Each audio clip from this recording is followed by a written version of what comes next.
पिंपळगाव बसवंत येथील bank of India शाखेत वृद्ध दाम्पत्याची फसवणूक करणारा भामटा अखेर पिंपळगाव पोलिसांच्या अटकेत आलाय।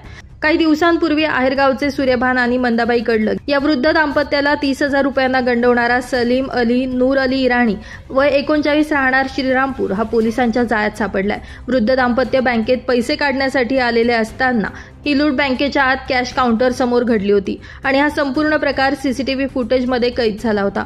यामुळे या घटनेनं खळबळ उडाली होती।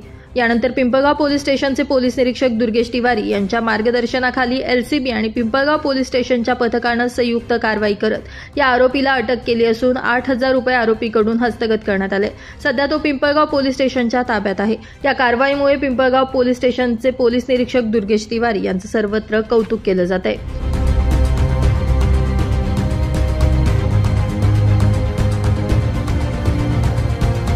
ब्युरो रिपोर्ट, नाशिक माझा न्यूज, नाशिक।